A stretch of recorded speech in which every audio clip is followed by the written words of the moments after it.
Okay. And I want to talk about the test more once we get our one upload issue worked out. It's probably Friday. So today we're covering the sampling and probability. So we're slowly moving to inferential stats. So everything we've been doing is descriptive, making a graph, means, median, modes, all that's descriptive. So we're switching to inferentials as part of the rest of this. But we have to start with the definitions before we get into like how the inferentials. Since it's election season, talking about trying to predict elections. So I think they had the New Hampshire caucus stuff last couple days. And so really this gets in more into as like you get closer to the election, but often the sample sizes are too small. So they don't have quite enough people to really get an accurate representation of how it's going to go on election day. Sample size, samples can be biased. That's self-selection problem where people will self-select to answer a survey as they're leaving the polls, but it's also tied to that biasing of standard deviation. Or the samples are not independent, meaning people are tested multiple times and you didn't control for that. So one of my favorite websites to kind of watch this stuff is 538.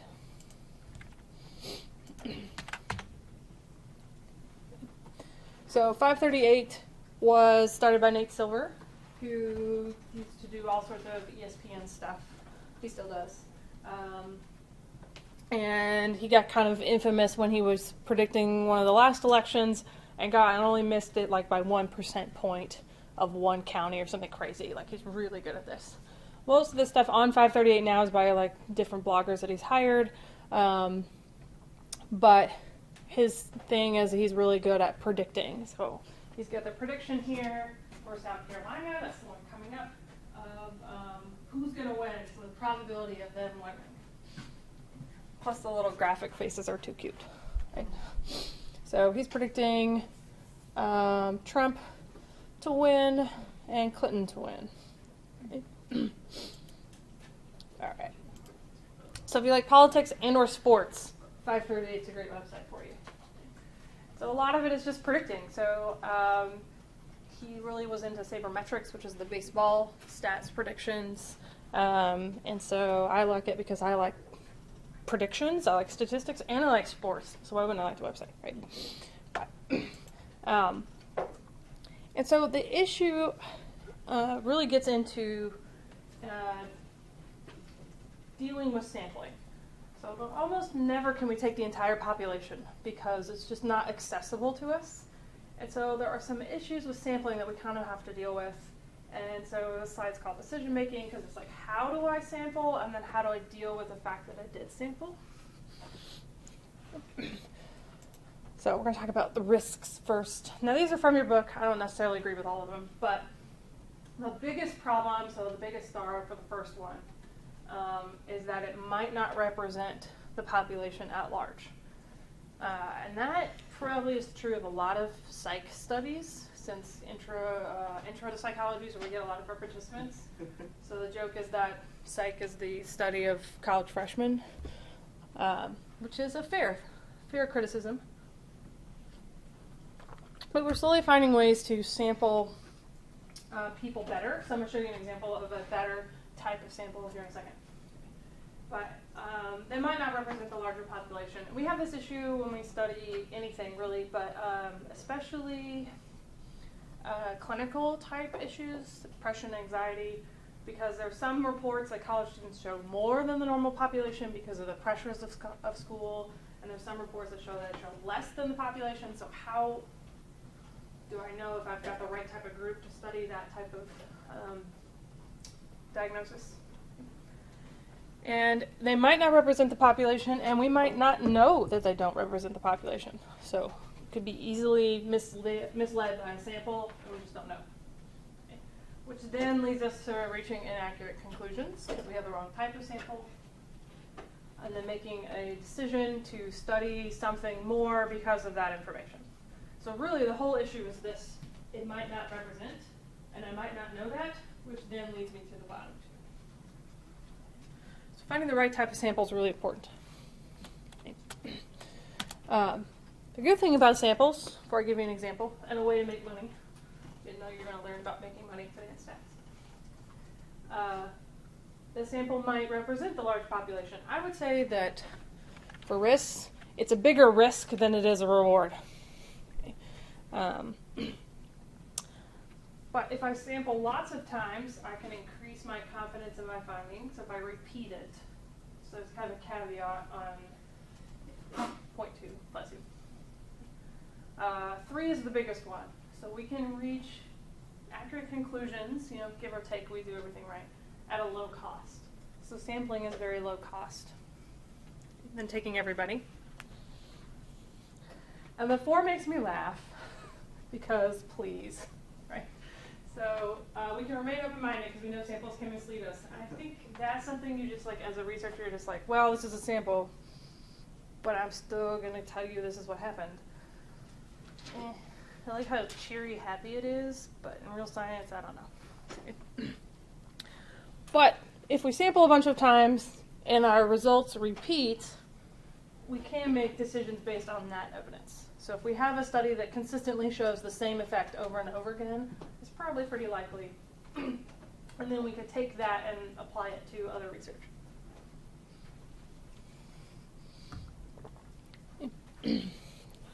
But, so how can we sample? So how do we get these people? I'm going to show you a cool thing called Mechanical Turk. On the internet, it's just mturk. Okay. It's run by Amazon, because Amazon and Google both control the world. Right? And if I am a researcher, I can use this, or if you are just a worker. So you guys could be workers in this. And so what you do is you go in and you complete what are called hits. So I'll give you an example because I have a worker account too. Did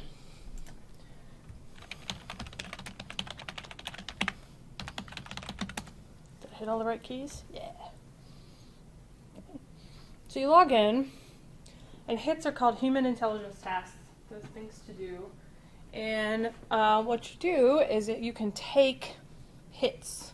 So I could take this first one. I'm not qualified on this one yet, but if I could take this first one, I could earn 2 cents. Make it bigger so you guys can see it. But I could take it 48,000 times. So a lot of companies are using this as a way to classify pictures. So there's some where you classify pictures. This one is classify a receipt. So you look at a receipt, you type in what classification is, you hit send. That's why it's 2 cents, because it doesn't take you very long to do. And you can do it over and over and over and over again. They use it as data mining, so finding email addresses. But you can also do it by research. So let me show you some that are the most money I think I can sort by. There we go. So there are some that are transcribing videos. 8 hours of video. Oh my goodness. How much do they pay? $263. So you would have to transcribe videos is a pretty common one where it pays you a lot of money. Now, can I get past all of those? But somewhere in the middle, transcribe information. There's also research studies. And those are in the $1 to $5 range. So I, as a researcher, can put up a study and have people take it for what would be very cheap on the research end. So I could get 500 participants for $500. And then I would get a nice sample. So it would be representative of the population. I can restrict it from people that don't represent my population. Like I can say only Americans, or only English as a first language, or only X. And I can weed out the bad data. So with our freshman group, we get tons of ridiculous data because they don't really want to do it. They just have to, so they click 7 the whole time. But in this sort of thing, I don't have to pay them if I don't have the data, if they do something like that. So it's a cool way to get samples that are more representative and deal with some of the risks of sampling. And then if you want to make some money, I don't know how much people actually make. I know some people do this as a job. I would go nuts. But beer money, I guess, on Turk. Or wait, is this class even is there anybody who's legal? No. Okay, then not beer money. Hertz donut money? I don't know. Yeah, did you have a question? Yeah, what was it? Couldn't you make an argument though that like the people, and I don't mean this as like a stereotype, I'm really asking, like the types of people that would do this for a living are in and of themselves like a specific sample, like a specific population. Because like I personally, like I wouldn't do that A, because I'm not really computer savvy, which you know, but B, I also just don't really have the time to do it. Right, so they've done a couple of studies on that exact question. And found that the results that you get from, let's say, a college sample to this are very much the same. Okay. And it's a better representation of like age ranges and stuff. You do have that computer issue, yeah. So if you were studying computers, I don't know that I would use. Like a study of computer literacy probably wouldn't be the best, but yeah. No. But they have found that it does pretty well represent America anyway. And then results-wise, you get the same results from a college sample to this. Okay. So just kind of an aside, there are ways to get around some of the risks. But how do we get to these people? If we're not using Turk, what do we do? Okay, so there are random samples and there are convenient samples. And I will pretty much tell you that random sampling does not happen, like ever. And we had this before. We talked about this and made this chart. So we have a population. We have a dead pin. That's no good. 2 dead pins. Why? Okay, anyway. So we have a population, and then we want to randomly sample from them, if we can, which we can. And then we'll have our sample. So don't confuse this with random assignment.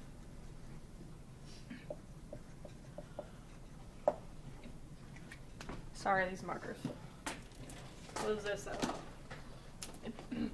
So random sampling is going from the population to my sample, whereas random assignment is taking the sample and assigning them randomly to groups. You can also do convenient sampling. How do you spell convenience? It's like a weird, I struggle with this word. There we go. So pretty much random sampling doesn't happen. And there are tons of questions on this in this section. Can you randomly sample? And the answer is like, if you aren't sure, go with no. So what is a random sample? It's where every member of the population, or shins, has an equal chance of being selected. Now selected, we can't force them to participate, but because we have ethics, but most people. Let's have a random chance of being selected. They're almost never used in the social sciences because we just don't have access to the whole population. So when you get to one of these questions on homework or quiz, ask yourself, can I possibly know who everyone is? So if you're doing a study on premature babies, no. Okay.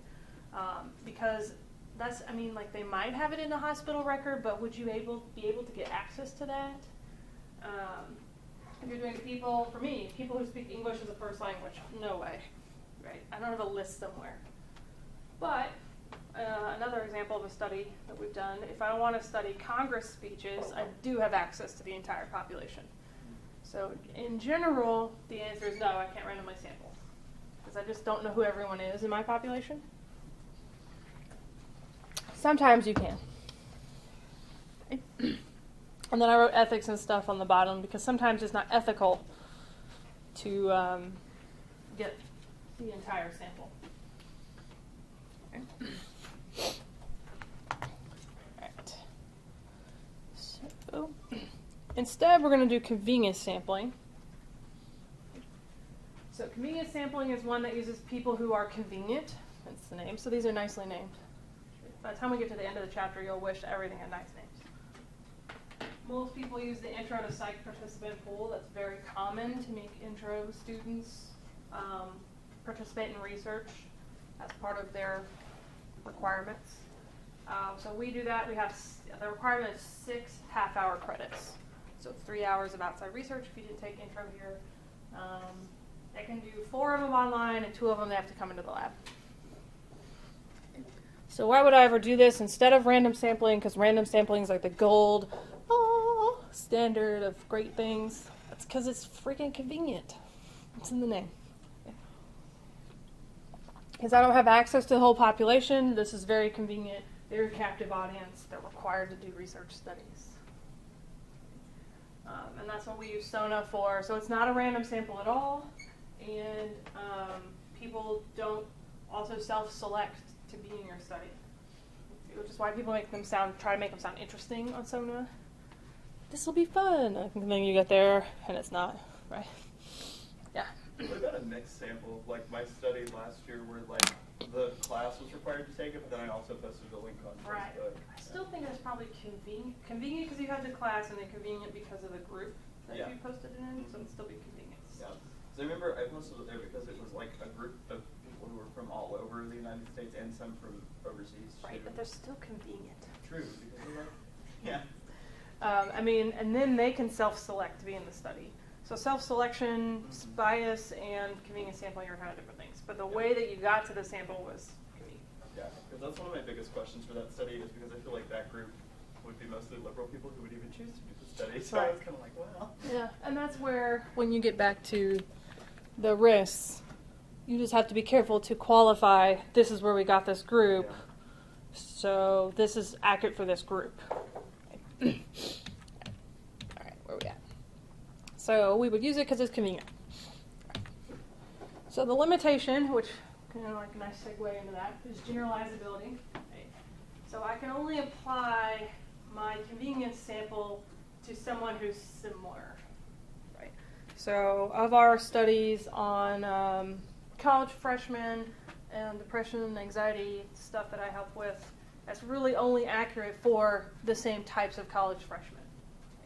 We would love for it to apply to everyone, but that's where you have to get back into the risks of sampling and say, well, this is a sample we have, here's the results we got.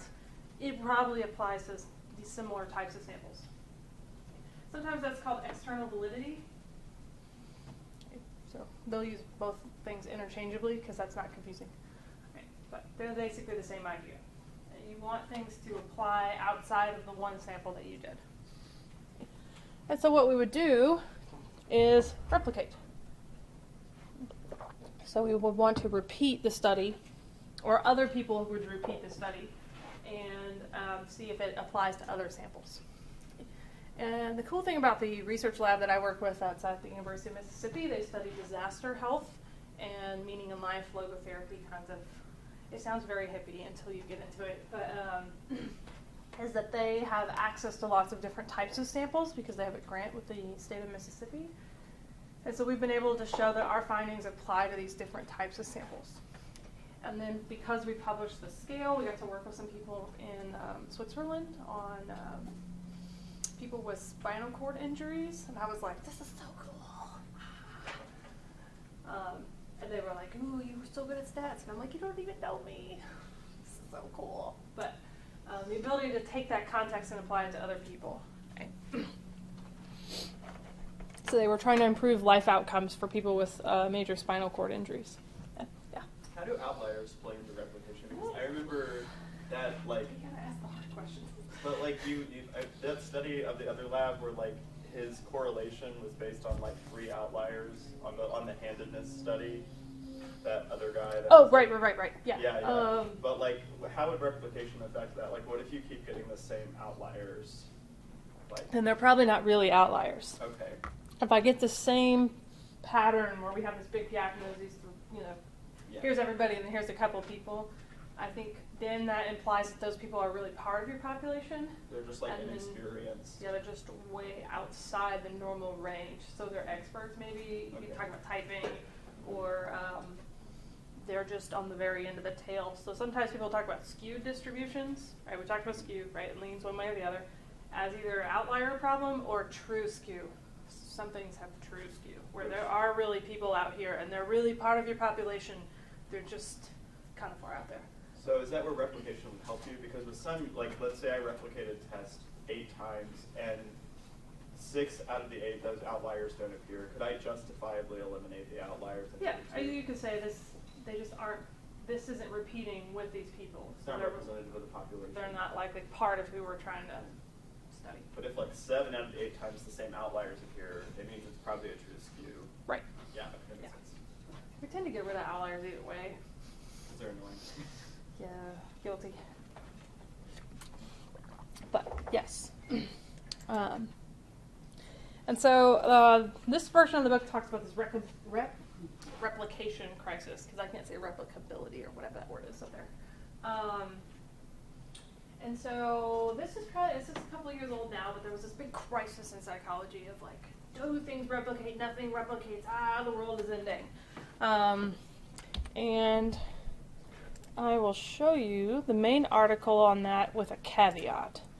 So if you type in replication, I think it was originally in the New Yorker. And then there are responses to it. So the first one is the response. I think, nope, that's one that is a response to. Back up. Oh man, has the New Yorker hid it now? I just love the shitstorm that happened. Bullying the file drawer. Yeah, there's it's really interesting to follow. I swear it was in the New Yorker. Like STFU. Okay, it's called The Truth Wears Off. So it's written. The interesting part about this I'll get to in just a second. But anyways, stop. Okay. Anyways, so there's this big. This is the article I think that really started it, because New Yorker's pretty wide base of people, and really started it with like, nothing in psychology replicates, everything in psychology is crap. And so people justifiably had a really negative reaction to that, because like, hi, that's my life. You just told me my life is crap. The fun part about this is that the person that it's written by, Jonah Lear, who, if you read popular press, he wrote Proust Was a Neuroscientist, and a couple of other big fun books, is a known plagiarizer. So this kills me. It's like he started this whole crisis in psychology, and then later we found out that he likes to rip off other people's work. Yeah, that's like a vaccine. That's like a vaccine, like. Oh, the autism thing. Yeah, that's just like actually straight made up. But yeah.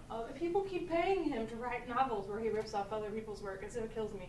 And then he was recently on this like YouTube. Not YouTube. Netflix has this really cool set of videos where they show like basic psych things. Like there's one about perception. There's just like different illusions. It was really cool, and I'm watching it. My husband's like, "Oh my God, you have to watch this. It's so cool." And I'm like, "Oh, you're adorable." And so we're watching it, and I'm like, "Oh, that's this. Oh, that's this." He's just like, "This is not as much fun when you know what's going on." And then so somebody started talking. I was like, "No, tell me that isn't that bastard Jonah Lear." And they have him on there talking about the illusory hand effect, where like if they put one hand behind your back and they put another fake hand on one side, and they make you watch you brush it with a paintbrush, and they brush your hand, you think that it's your hand, essentially, and then they smash it with a hammer and people freak out. So it's like it's a illusory hand idea. So he's talking about it, and I'm just like the whole time going, "That bastard!" Because he likes to plagiarize things. It's like the death of a scientist, right? So I guess the moral of the story is you can get caught plagiarizing and still get paid to talk about it. It's not a good moral. But anyway, so that's my aside that I will totally put on YouTube and be like, ugh. But he started this thing really, and I think it's important to talk about because clearly we want to have good science. But I think if you look at all of the different comments on people's responses to it, we're finding a way to deal with it. So to get back to replication. So the real issue is that what people do is they take results that have happened, and we don't replicate them perfectly because that won't get published, and I gotta get published or I lose my job. And so we take these studies and we replicate them, and we tweak something. Or we tweak the sample, or we change this one little variable to see, oh, that's really cool, you found this thing. What happens if I take this variable and go like this? So we're basically turning the knobs. And so you get big volumes of research in an area where there aren't perfect replications of like, I did exactly what they did and I found exactly what they found. Instead it's like, well, we did what they did, but we did also this thing. And we replicated their work, and then we also found this new thing. And so really there isn't this replication crisis there's an issue of understanding how different samples and different variables affect the same area. And then there's some other really cool effects on this, but I won't bore you to tears. So here's a question that I was actually asked at a major conference, and then I sat there for like 2 hours just totally enthralled listening to everything they had to say. I mean, I've never like not moved at a conference, but like for 10 minutes you're like, okay, I need to move. I'm done with this. And I sat there and I was like, oh, so beautiful. Anyway, I'm also really nervous. So if I asked you which one were you more likely to believe, so an effect in one study that replicates 9 out of 10 times, or an effect that replicates 25 out of 50 times, you know it's a trick question, clearly, because we talked about it in class, but everybody's like, yeah, the first one, right? So if it repeats 9 out of 10 times, of course it's right. What he did through the rest of the talk was talk about this. So the first one is a study where basically someone said that other people could read people's minds, which most of us know is not a thing, right? But it replicated 9 out of 10 times. And then, so that study started a whole storm of interesting replication questions as well. And then the second one is the bystander effect. I mean, everybody immediately in this conference is like, because that's the Kitty Genovese stuff that you all have heard about. And the bystander effect only replicates about half the time. And that's something we all pretty sure is a thing. Yeah. So what he did was he systematically showed like how in one study you can get something replicate 9 out of 10 times, and then across all these other studies it only replicates half. And that's sometimes called the file drawer effect. Yeah, let me show you one more thing. It's the day of cool. Oh, I shouldn't search file drawer. That's not going to work. There we go. So the file drawer effect, sometimes called publication bias, is the idea that things that aren't significant, when we get into talking about significance tests, don't get published. Because journals just don't publish them, and I got to publish, again, lose my job. So we've created this system where people have to get things published to keep their jobs. So this is a tenure model. And so there's all this pressure for me to get things published, so when something doesn't turn out, I either cheat or throw it away, right? And so the Psych File Drawer website, which was started by a group of people after this whole replication crisis, is a place that you're supposed to put your stuff when it doesn't replicate, or replicate articles. So they've got a list of things they want people to replicate, like in research methods types courses. They've got examples of things that people have put up there. It's just kind of a neat idea of like ways that we can work on solving this problem. There's another group of people called the Center for Open Science. And what they do is they allow people to register studies, and they're working in work journals to say, they registered this study, they did it correctly, it didn't turn out, but you're going to publish it anyway. And so we just registered one of our projects. So there are ways for us to kind of solve some of these problems. Yeah. And I think like it's really important because just thinking of it from like an outside of the psych field perspective, like that 25 out of 50 is actually matches like a really big moral crisis that you have in religious studies, which is in philosophy, which is like, do I do things that will make me happy, or do I do things that are right? And it actually makes sense that it's about an even split, because if you sit in a room with people and you give them different situations, they split down the middle, right, almost at 50%. Well, and if you think about, once we get more into hypothesis testing, and you think about the things that we say are significant or important are oddballs anyway, would you really expect oddball things to replicate a zillion different times? Mm-hmm. Probably not. And the fun thing about his presentation on this, the guy who did this, he was using like math to show like the probability of them getting this 9 out of 10 times and there being no other studies. So he basically was arguing they had a file drawer problem where they threw away all the studies that didn't work. And so he started it on one slide, and he was like, the probability of them getting 9 out of 10 in this given scenario, and he had like just zeros that ran across all of the other slides until the end of the presentation. So it was just like zeros across the bottom until he finished. And then he just had dot, dot, dot. It was really funny, but again, nerd. So basically he was able to show like there's no way they got this combination of results without there being other studies involved. So we're finding nifty ways to use stats to help with the replication crisis as well. All right, soapbox done. So replication is one way we can fix sampling problem, or not sampling problem, sorry. Sampling as an issue, right? So one of the risks of sampling is our sample isn't good. So we can replicate it. We also have to kind of deal with biased sampling. So this is really the politics problem, right? Or any, like if you have any friends that have gotten into those like things where they sell, what is Advocare, or the nail stuff, or any of those things. Anybody by that point where they have the friends that sell all the crap? Yes. Too many online. Hide, right? But that's essentially testimonials as evidence. So they post the 2 pictures of the before and the after. This could be you. And so they're using a sample of one person, essentially. Or they'll show you lots of pictures, and you're like, okay, I'm over this. Stop. Okay. That's convenience sampling, but it's where people self-select into the study, and then the results are not typical. Like anytime you see those diet pill ads at the very bottom in like the tiniest type ever, it's like results not typical. Like we made this up, essentially. And so one reason why we're doing this study this semester is that my love of these weird phrasings.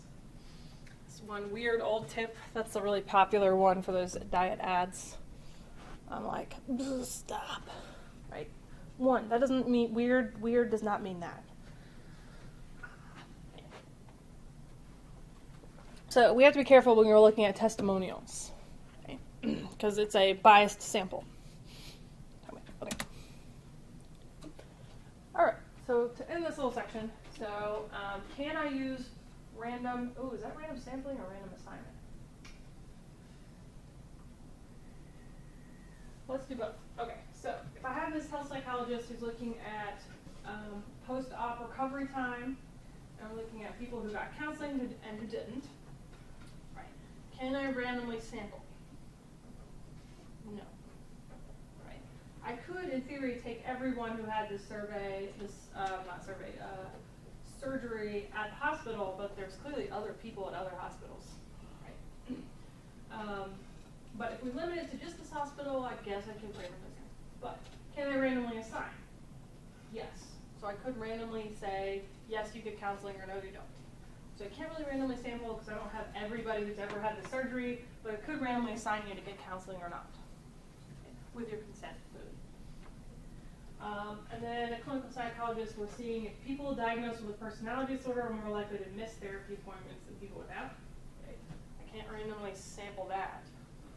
Right. I don't have a list of everyone who has personality disorder. I also can't randomly assign. So I can't randomly assign you to have a personality disorder. So for random sampling, ask yourself, do I have a list of everyone ever who would be in this sample, or this group? For random assignment, say, can I put you in that group? So do I have control over whether or not you go in that group? Yeah. Wouldn't the second though be more of a correlative study more Yes. than like an experimental? Because it's like Because I can't randomly yeah, assign. exactly. It's gonna be like, well, Yeah. I'm just gonna watch. It's quasi-experimental or correlational, yeah. Okay. Because those are naturally occurring groups. So, but even in those, you can have different kinds of random sampling and sample assignment. Well, not sample assignment because it's correlated. Right. If it's correlational, I can't randomly assign. Sampling and assignment are 2 separate issues. Yeah. So. But you could technically be more or less random with your sampling on a correlational study. Yes, if you had access to the entire population, Okay. which we generally don't. All right. So this slide, I guess, should have come like after this thing. Sorry. So random assignment. So switch these 2 slides. Is where everyone has an equal chance of being assigned to a group. So while random selection is almost never used, random sampling, random assignment is pretty common. So again, so for selection or sampling, do I have access to everyone? And then random assignment, can I put them in those groups? And that'll help you decide how to answer the question. Where are we at? Let's see. Ooh, probability. How much probability do I want to cover? Let's do a couple slides, just so we get through most of this. I didn't realize I'd only gotten through 13 slides. Anyways, so kind of your gambling question for the day. So if a person's been playing a slot machine without success for 2 hours, well, you should play that one because it's going to pay off soon. You agree? That is the gambler's fallacy, yes. They are set to a specific payoff that's required by the state.